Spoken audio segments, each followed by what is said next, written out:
Larsen and Toubro 1930s में शुरू की गई एक छोटी सी कंपनी जो आज एक वेल डाइवर्सिफाइड मल्टीनेशनल है।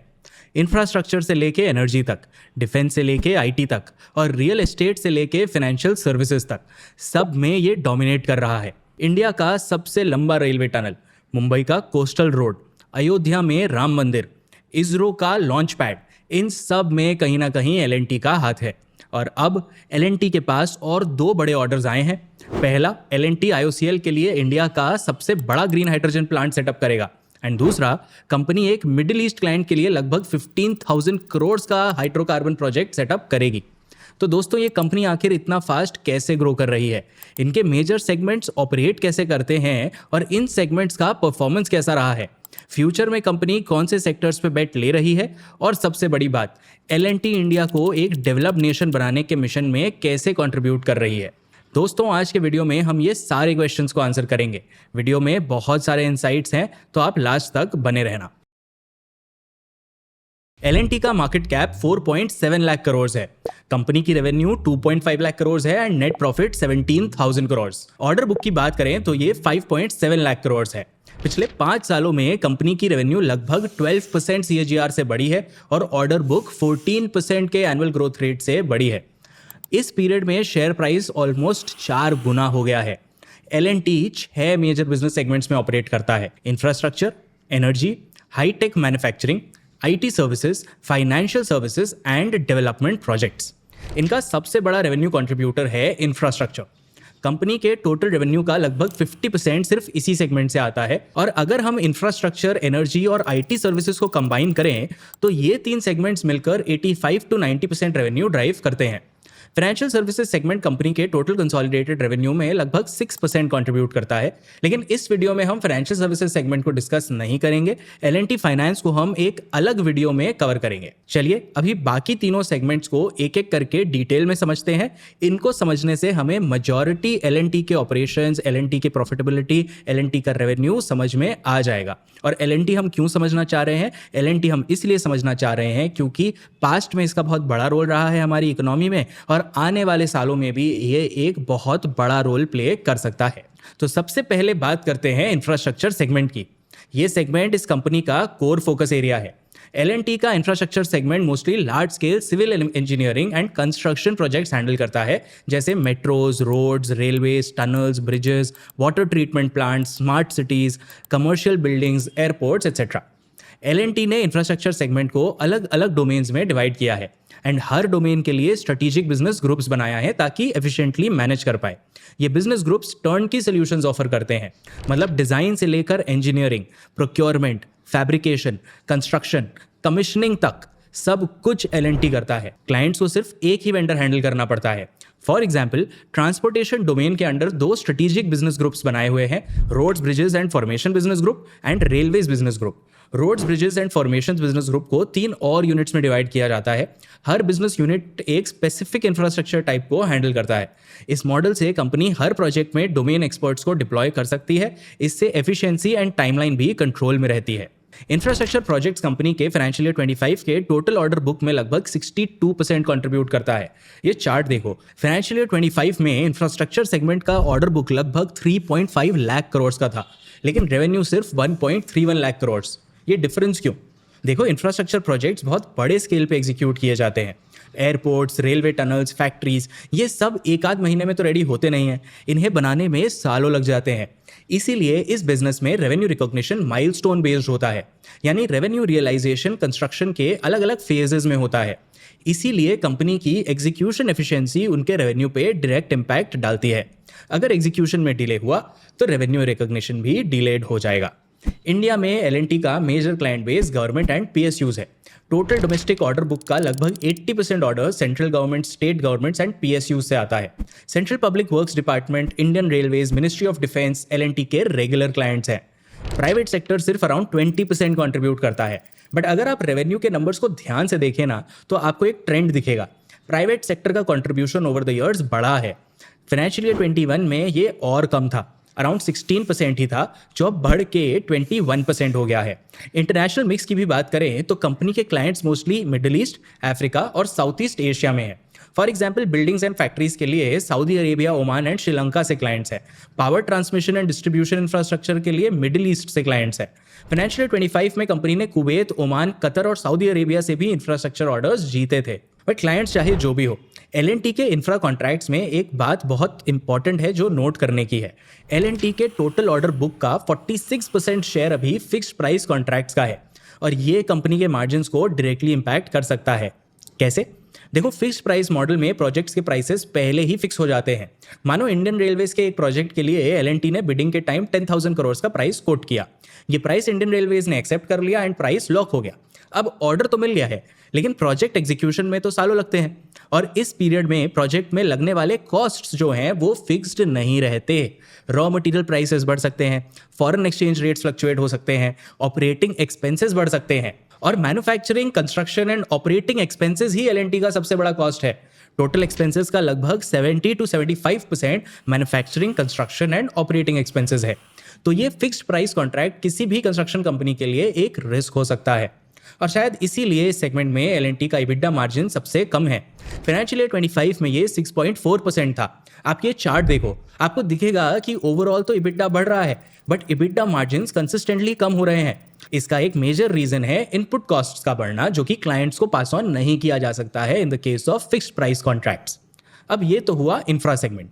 देखो, इस सेगमेंट में EBITDA मार्जिन बढ़ाने का स्कोप लिमिटेड है, तो जाहिर है कंपनी अपने बाकी इनकम स्ट्रीम से बेटर मार्जिन्स कमाने का कोशिश करेगी। यहीं आते हैं L&T के next 2 segments, energy and IT। Energy segment में L&T का EBITDA मार्जिन अराउंड 8.4% है और IT सर्विसेज में 19.5%। इन दोनों सेगमेंट्स को एक एक करके समझते हैं। एनर्जी सेगमेंट में company thermal power plants, oil and gas plants and clean energy plants के लिए end to end solution provide करती है।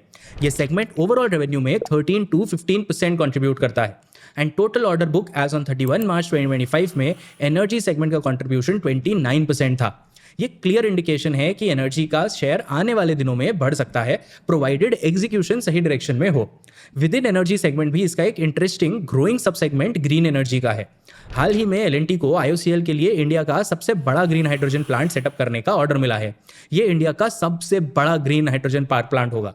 ये plant build own operate model पे डेवलप किया जाएगा और L&T IOCL को हर साल 10,000 tons of green hydrogen supply करेगी फॉर 25 ईयर्स। ET के एक आर्टिकल के हिसाब से L&T ये ग्रीन हाइड्रोजन को 397 रुपीस पर केजी पर सप्लाई करेगी। हमारे एस्टिमेट्स के हिसाब से इस प्रोजेक्ट में 500 to 700 करोड़ का केपेक्स लग सकता है। एक और इंपॉर्टेंट पॉइंट नोट करने का है, एनर्जी सेगमेंट में L&T के लिए मिडिल ईस्ट मार्केट बहुत बड़ा है, स्पेशली सऊदी अरेबिया। कंपनी के Q4 financial year 25 con call के हिसाब से सऊदी लिक्विड फ्यूल से गैस फ्यूल की तरफ शिफ्ट कर रहा है और इसके लिए वो काफी gas to power plant setup कर रहे हैं। L&T इन प्रोजेक्ट्स का डायरेक्ट बेनिफिशियरी हो सकता है, बट एक छोटा सा ही रिस्क है। एनर्जी सेगमेंट में भी इंफ्रास्ट्रक्चर की तरह फिक्स्ड प्राइस कॉन्ट्रैक्ट्स हैं, तो अगर एग्जीक्यूशन कॉस्ट बढ़ जाए या डिलेज हो तो मार्जिन्स कम हो सकते हैं। इसीलिए कंपनी प्रोजेक्ट एग्जीक्यूशन को एनहांस करने के लिए 4D विजुअलाइजेशन एंड AI/ML जैसे एडवांस डिजिटल टूल्स में भी इन्वेस्ट कर रही है। Infrastructure and energy segment company के टोटल ऑर्डर बुक का लगभग 90% कंट्रीब्यूट करते हैं। अब देखो, ऑर्डर बुक की हमने इतनी बात की ना, तो ये जो L&T जिस स्पेस में ऑपरेट करता है, कंस्ट्रक्शन स्पेस में, एक और इंपॉर्टेंट मेट्रिक ट्रैक किया जाता है, order book to revenue ratio. अभी L&T का ये रेशियो लगभग 2.2 है, मतलब कंपनी के पास 2.2 ईयर्स की रेवेन्यू विजिबिलिटी है। कंपनी के Q4 financial year 25 con call earning transcript के हिसाब से इस इंडस्ट्री में 2 ईयर्स की विजिबिलिटी अच्छी मानी जाती है, तो L&T इस पर्सपेक्टिव से वेल पोजिशन लग रहा है। ऑर्डर बुक भी फाइनेंशियल ईयर 22 से 10% की रेट से ग्रो कर रहा है। इनफैक्ट मैनेजमेंट कमेंट्री से लग रहा है जैसे L&T के पास डिमांड की कमी नहीं है, उन्हें ही ध्यान से चूज करना है कि वो कौन से प्रोजेक्ट्स एग्जीक्यूट करेंगे। प्लस इंडियन गवर्नमेंट भी इंफ्रा एंड एनर्जी को पुश कर ही रहा है, साथ ही गवर्नमेंट डिफेंस सेक्टर को भी एक्टिवली पुश कर रहा है और यहाँ पे भी इनके लिए एक अपॉर्चुनिटी क्रिएट हो रही है। ट्रेडिशनली डिफेंस सेक्टर में PSUs डोमिनेट करते हैं, लेकिन अब प्राइवेट सेक्टर पार्टिसिपेशन भी बढ़ रहा है एंड L&T भी डिफेंस सेक्टर में एक्सपैंड करने का सोचने लगी है। Company warships, patrol vessels, armoured vehicles, artillery guns, missile systems ये सब बनाती है। और L&T को इस स्पेस में और भी ज़्यादा अपॉर्चुनिटीज दिख रही हैं क्योंकि गवर्नमेंट भी बहुत सारे स्टेप्स ले रहा है, अनाउंसमेंट्स कर रहा है। उन्होंने बजट के भी बहुत सारे टारगेट सेट किए हैं। गवर्नमेंट ने फाइनेंशियल ईयर 26 में 30,000 करोड़ का डिफेंस एक्सपोर्ट टारगेट सेट किया है। फाइनेंशियल ईयर 29 तक डिफेंस एक्सपोर्ट्स का टारगेट है कि 50,000 करोड़ का हो जाए। एक्सपोर्ट्स के साथ साथ डोमेस्टिक डिफेंस प्रोडक्शन भी फाइनेंशियल ईयर 26 में 1.6 लाख करोड़ से ऑलमोस्ट डबल होकर फाइनेंशियल ईयर 29 तक 3 लाख करोड़ करने का टारगेट है। और इन टारगेट्स को फुलफिल करने के लिए L&T वेल पोजिशनड है। L&T का डिफेंस पोर्टफोलियो उनके precision engineering and systems business के अंडर आता है। अगर आप कभी भी उसके एनुअल रिपोर्ट को पढ़ें तो आप उसको इस सेगमेंट के अंदर एनालाइज कर सकते हैं। फाइनेंशियल ईयर 2022 में डिफेंस बिजनेस में ऑर्डर इनफ्लो 8,000 करोड़ का था। फाइनेंशियल ईयर 25 में ये ऑलमोस्ट 13,000 करोड़ का हो गया है। ये 17.5% का CAGR है, जो कि सेक्टर के 14% CAGR से ज्यादा है। L&T के डिफेंस पोर्टफोलियो के कुछ एग्जांपल्स देखते हैं। INS अरिहंत, जो इंडिया की पहली खुद की डिजाइन की हुई और बनाई हुई nuclear powered ballistic missile submarine है, उसकी डिजाइन, इंजीनियरिंग और कंस्ट्रक्शन में L&T का मेजर रोल है। कंपनी DRDO के साथ भी प्रोजेक्ट्स एक्सप्लोर कर रही है। L&T अपने डिफेंस बिजनेस को एक $multi-billion बिजनेस बनाना चाहती है। आज के दिन कंपनी का डिफेंस रेवेन्यू लगभग 6,000 करोड़ के आसपास है। अभी तक हमने L&T के मेजर बिजनेस सेगमेंट्स को तो समझ लिया है। आपने इन सारे सेगमेंट्स में एक कॉमन चीज नोटिस की? इंफ्रास्ट्रक्चर, एनर्जी, डिफेंस, ये सब केपेक्स हैवी बिजनेसेस हैं। इनमें लार्ज अपफ्रंट इन्वेस्टमेंट लगती है, एग्जीक्यूशन साइकिल्स लंबे होते हैं और मार्जिन्स टाइमली डिलीवरी और कॉस्ट कंट्रोल पे डिपेंडेंट होता है। शायद इसीलिए कंपनी के पोर्टफोलियो में एक asset light and high margin business भी है, IT and technology services. Financial services को भी हम इसी तरह से एक हाई मार्जिन बिजनेस अज्यूम कर सकते हैं, बट क्योंकि उसके डायनामिक्स ही बिल्कुल अलग हैं तो उसको हम अलग से इवैल्यूएट करेंगे। L&T के टोटल रेवेन्यू में IT एंड टेक्नोलॉजी सर्विसेज का कंट्रीब्यूशन 18 to 20% है। ये बेसिकली एनर्जी से भी बड़ा सेगमेंट है इनके लिए। और EBITDA में भी इस सेगमेंट का कंट्रीब्यूशन सबसे ज्यादा है, लगभग 30%। जहां एक तरफ इंफ्रा एंड एनर्जी का EBITDA मार्जिन 5 to 10% के बीच है, वहीं दूसरी तरफ IT टेक्नोलॉजी सर्विसेज का EBITDA मार्जिन 19.5% है, almost double. Asset light and high margin होने के साथ साथ इस सेगमेंट में रेवेन्यूज रिकरिंग होते हैं एंड मेजॉरिटी रेवेन्यू लगभग 91% इंटरनेशनल क्लाइंट से आ रहे हैं। IT सेगमेंट में 2 लिस्टेड कंपनीज हैं, LTI Mindtree limited and L&T technology services limited.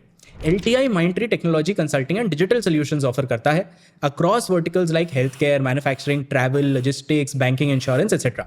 इसमें maximum revenue banking, financial services and insurance से आता है, लगभग 37%। आज के दिन LTI Mindtree के पास 700 से भी ज्यादा क्लाइंट्स हैं ग्लोबली। इनफैक्ट सिर्फ नॉर्थ अमेरिका से ही लगभग 74% रेवेन्यू आता है, जो कि एक रिस्क भी हो सकता है अगर यूनाइटेड स्टेट्स ऑफ अमेरिका से बहुत ज्यादा रेवेन्यू आ रहा हो, गिवन कि अभी टैरिफ इंक्रीज किए जा रहे हैं ट्रंप जी। इस सेगमेंट में L&T की दूसरी कंपनी है L&T टेक्नोलॉजी सर्विसेज लिमिटेड, यानी LTTS। LTTS engineering, research and development services offer करता है। ये 3 की सेगमेंट्स में ऑपरेट करते हैं, mobility, sustainability and technology. Company के ऑपरेशंस 25 कंट्रीज में है एंड इनका एनुअल रेवेन्यू $1.25 बिलियन है। अगर IT एंड टेक्नोलॉजी सर्विसेज के ओवरऑल परफॉर्मेंस की बात करें तो पिछले 1-2 सालों में डिमांड थोड़ा स्लो रहा है। इस सेगमेंट का major revenue US and Europe से आता है और हाल ही में high interest rates, inflation and geopolitical uncertainties की वजह से इन कंट्रीज ने IT स्पेंडिंग थोड़ी कम कर दी है। डील फाइनलाइजेशंस में भी डिलेज हो रहे हैं। शायद इसीलिए लास्ट 2 ईयर से इस सेगमेंट के EBITDA मार्जिन्स भी गिर रहे हैं। LTTS का Q1 फाइनेंशियल ईयर 26 का रिजल्ट भी एक्सपेक्टेशन से लो रहा, लेकिन Q1 फाइनेंशियल ईयर 26 के कॉन कॉल में मैनेजमेंट ने कहा है कि फाइनेंशियल ईयर 26 के सेकेंड हाफ से डिमांड पिक हो सकता है, specially in sectors like healthcare, manufacturing and industrial automation. AI का भी डिमांड बढ़ रहा है एंड L&T इस स्पेस में भी प्रेजेंट है। एज ऑन मार्च 2025 कंपनी ने 190 AI and GenAI patents file किए थे। और सिर्फ AI ही नहीं, L&T और भी इमर्जिंग सेक्टर्स में एक्सपैंड करना चाह रहा है, जैसे semiconductors, data centres and e-commerce. L&T semiconductor technologies limited L&T की एक होली ओन्ड सब्सिडरी है। ये company fabless semiconductor design, solutions and technology offer करती है। कंपनी ने अगस्त 2024 में IIT गांधीनगर के साथ एक पार्टनरशिप अनाउंस की थी। इस पार्टनरशिप के तहत company secure integrated circuits and system on chips बनाएगी। ये चिप्स इंडिया के ई-पासपोर्ट, ई-ड्राइविंग लाइसेंस, ई-आधार में यूज किए जाएंगे। L&T ने सिलिकॉन्च सिस्टम्स नाम के एक Bangalore based semiconductor IP company को भी अक्वायर किया है। इस कंपनी के पास 60 पेटेंट्स हैं एंड इस एक्विजिशन से L&T की डिजाइन एंड इंजीनियरिंग और स्ट्रांग हो सकती है। एक बिजनेस स्टैंडर्ड के आर्टिकल के हिसाब से अगर L&T को 26-27 तक $1 बिलियन एनुअल रेवेन्यू की विजिबिलिटी मिलती है तो कंपनी एक सिलिकॉन फैब्रिकेशन प्लांट सेटअप करने के लिए $10 बिलियन इन्वेस्ट करने को रेडी है। डेटा सेंटर्स की बात करें तो लास्ट 12 इयर्स में इंडिया में जितना भी डेटा सेंटर्स बिल्ड हुआ है उसमें से 50% डेटा सेंटर्स एल&टी ने बिल्ड किया है और अब कंपनी खुद के डेटा सेंटर्स भी बनाने का सोच रही है। एल&टी 3600 करोड़ इन्वेस्ट करके इंडिया में 3 नए डेटा सेंटर्स सेटअप करने का प्लान कर रही है।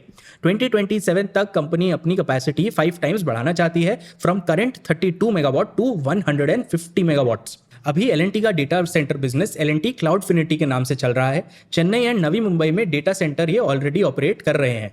कंपनी ने E2E नेटवर्क में 21% स्टेक भी खरीदा है। E2E एनवीडिया के जीपीयूज प्रोक्योर करेगा और एल&टी डेटा सेंटर इंफ्रास्ट्रक्चर बनाएगा। एक और सेगमेंट है जिसमें एल&टी ग्रो करना चाह रहा है। बढ़ते ई कॉमर्स सेक्टर को देखते हुए एल&टी ने मार्च 2022 में एल&टी सुफिन नाम के एक B2B डिजिटल मार्केटप्लेस को लॉन्च किया। ये marketplace industrial and construction goods के बायर्स एंड सेलर्स को कनेक्ट करता है। लॉन्च से लेके अब तक इस प्लेटफॉर्म ने across 51 categories 7 lakh SKUs launch किए हैं।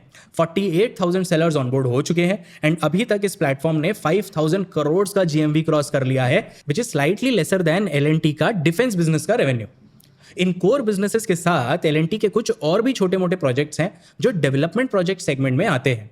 इस सेगमेंट का ओवरऑल कंट्रीब्यूशन 2 to 3% ही है, लेकिन इस सेगमेंट में भी हमें 2 इंपॉर्टेंट प्रोजेक्ट्स दिखे और इस सेगमेंट की ट्रेजेक्टरी भी इंटरेस्टिंग लगी। हैदराबाद का metro rail project and Nabha power plant. Hyderabad metro India का पहला फुल्ली प्राइवेटाइज्ड PPP मॉडल पे बेस्ड अर्बन मास ट्रांजिट प्रोजेक्ट है और नाभा पावर 1400 मेगावाट का एक थर्मल पावर प्लांट है पंजाब में, और ये दोनों प्रोजेक्ट स्ट्रगल कर रहे हैं। हैदराबाद मेट्रो की बात करें तो मेट्रो की राइडरशिप अभी प्रोजेक्ट के कॉस्ट को जस्टिफाई नहीं कर पा रही है। ये प्रोजेक्ट लॉस मेकिंग है। फाइनेंशियल ईयर 25 में इस प्रोजेक्ट का लॉस अराउंड 625 करोड़ था। कंपनी के ओवरऑल प्रॉफिटेबिलिटी से हैदराबाद मेट्रो ने फाइनेंशियल ईयर 25 में लगभग 4% इरोड कर दिया था। हैदराबाद मेट्रो का total debt as on 31 March 2025 around 13,600 crore था and debt to equity ratio 6.78 था। प्रोजेक्ट कॉस्ट को जस्टिफाई करने के लिए मेट्रो फेयर्स तक बढ़ा दिए गए थे। इससे Q1 फाइनेंशियल 26 में एवरेज फेयर्स तो बढ़ गए फ्रॉम 38 रुपीज टू 43 रुपीज, लेकिन राइडरशिप गिर गई from 4,32,000 riders daily in Q1 financial year 25 to 4,17,000 riders daily in Q1 financial year 26। Q1 financial 26 के अर्निंग्स कॉल में मैनेजमेंट कह तो रही है कि राइडरशिप ओवर टाइम बढ़ सकती है, बट इस प्रोजेक्ट के BBT ब्रेक इवन के लिए 7 लाख डेली राइडर्स को सर्व करना पड़ेगा, प्लस डेट को भी करंट लेवल से 8,000 करोड़ पे लेके आना पड़ेगा। अगर करंट रेट पे ब्रेक इवन करना है तो कंपनी को 12 लाख डेली राइडर्स चाहिए होंगे, यानी 3 times the current number. Near future में ये अचीव करना थोड़ा मुश्किल लगता है। सिमिलरली नाभा पावर लिमिटेड के भी डेट लेवल्स काफ़ी हाई रहे हैं। इससे कंपनी के कंसोलिडेटेड नंबर्स इंपैक्ट हो रहे हैं। फाइनेंशियल ईयर 21 में एल&टी ने Hyderabad metro and Nabha power जैसे नॉन कोर एसेट्स को आइडेंटिफाई किया एंड तब से ही कंपनी इन एसेट्स को मोनेटाइज करना चाह रही है। एल&टी अपने कोर बिजनेसेस पे फोकस करना चाहती है एंड डेटा सेंटर्स जैसे इमर्जिंग सेक्टर्स में एक्सपैंड करना चाहती है, लेकिन ये दोनों एसेट्स के लिए एल&टी सही बायर एंड सही वैल्यूएशन का इंतजार कर रहा है। कंपनी के Q4 financial year 24 earnings call में कंपनी के CFO mister R Shankar Raman ने कहा, according to me anybody who has a coal portfolio will be better off having this asset, so we will wait for the right bidder and choose as and when it happens. Nabha asset is available for monetization but at the right price. मतलब L&T Nabha को monetise जरूर करना चाहती है but only at the right price. इसके लिए वो wait करने को तैयार है और आज के दिन नाभा 4,000 करोड़ का रेवेन्यू एंड 400 करोड़ का पैट जनरेट कर ही रहा है, तो ये प्रोजेक्ट एटलीस्ट लॉस मेकिंग नहीं है। हैदराबाद मेट्रो के लिए कंपनी पहले बेटर रिटर्न जनरेट करना चाहती है और फिर फेजेस में मोनेटाइज करना चाहती है। एसेट मोनेटाइजेशन से एल&टी अपना डेट रिड्यूस करना चाहती है एंड ROCE इंप्रूव करना चाहती है। फाइनेंशियल ईयर 25 में कंपनी का डेट टू इक्विटी रेशियो 1.12 था एंड ROCE भी फाइनेंशियल 22 के 10% के लेवल से बढ़ के अब 14% पे आ गया है। देख के तो लग रहा है कि कंपनी सही डायरेक्शन में जा रही है। तो दोस्तों ये थी एल&टी की analysis. Company 6 major business segments में ऑपरेट करती है: infrastructure, energy, high tech manufacturing, IT services, financial services and development projects. Roads, airports, metros, power plants, refineries, आप इंडिया के किसी भी बड़े प्रोजेक्ट का नाम लीजिए, चांसेस है कि एल&टी उसमें शामिल हो। और पिछले कुछ सालों में गवर्नमेंट के massive infra and energy push ने इंफ्रा एंड एनर्जी सेगमेंट्स को भी काफी बूस्ट दे दिया है। अब एल&टी अपने डिफेंस आर्म को भी $multi-billion बिजनेस बनाना चाहता है। न्यूक्लियर सबमरीन INS अरिहंत से लेकर इंडियन नेवी के वॉरशिप्स तक एल&टी अपने आप को धीरे धीरे एक नेशनल डिफेंस पावर हाउस में ट्रांसफॉर्म कर रहा है। साथ ही कंपनी एसेट लाइट बिजनेसेस जैसे IT and technology services, e-commerce में भी तेजी से एक्सपैंड कर रही है। नॉन कोर एसेट्स को मोनेटाइज करके बुक्स भी स्ट्रॉन्ग कर रही है। L&T का ये जर्नी कंपनी के एवोल्यूशन को तो दिखाता ही है, साथ ही इंडिया के ग्रोथ को भी दर्शाता है। अगर हमें 2047 तक एक डेवलप्ड नेशन बनना है तो L&T जैसे और प्राइवेट कंपनीज को बड़े प्रोजेक्ट्स में कंट्रीब्यूट करना पड़ेगा, तभी हम आत्मनिर्भर भारत की तरफ अग्रसर हो पाएंगे। अगर आपको वीडियो इन्फॉर्मेटिव लगी तो अपने दोस्तों के साथ जरूर शेयर करना, और अगर आप चैनल पे नए हो तो सब्सक्राइब जरूर कर लेना। मैं हूं आपका एनालिस्ट शांतनु जैन, मिलता हूं आपसे नेक्स्ट वीडियो में।